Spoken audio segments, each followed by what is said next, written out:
Warning, this is how I personally complete each project. I do have some mechanical and electrical knowledge. Use this video at your own risk. I am not and will not be responsible for any damage that may occur while you attempt to repeat as I do.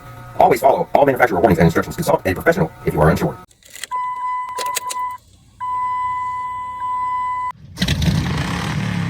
DADDYGVILLE'S World.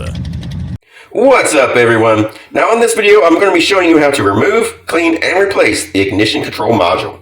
This here is on a 96 Sierra K1500 Z71 with the 5.7 350 V8 Vortec motor. And I'm pretty sure it's the same for the 5.0 and the 4.3 V6 of the same years. And the 6.5 diesel, but do your own due diligence on that one. Don't take my word on it. Now your vehicle may be a little different, but the control module does the same thing. Now these first few steps you don't have to follow, but I do them as a precaution and so you can see what I'm doing on video. But it does make it easier in the long run. First, remove the negative post from your battery using a 5/16 inch short wrench and move it aside. Then pop the clamps on your air box and remove the top. Then unplug the intake air temp, mass airflow sensor, breather line, and thumb screw. Now, lean the whole box forward and set aside the unit. Now, standing in front of the vehicle, facing the motor, the ignition control module is on the left, bolted to the ignition coil plate. Now, unplug the connector and use a 5.5 socket and ratchet to remove the two small bolts.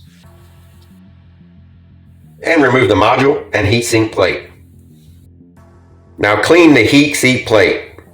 You can use a hand wire brush or a rotary tool with a wire brush. Having it clean will help with better heat dissipation to help the module last longer.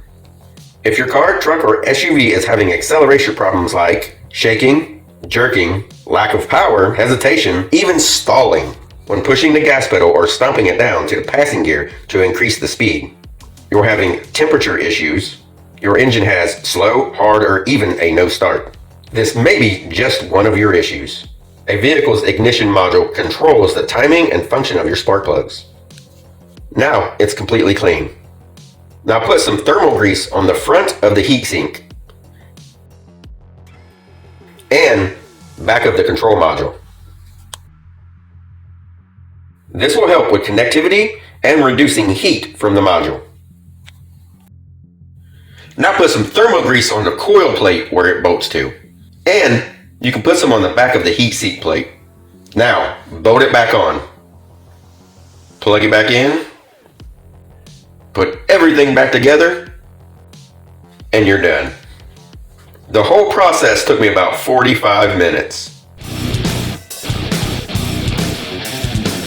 DADDYGVILLE'S World.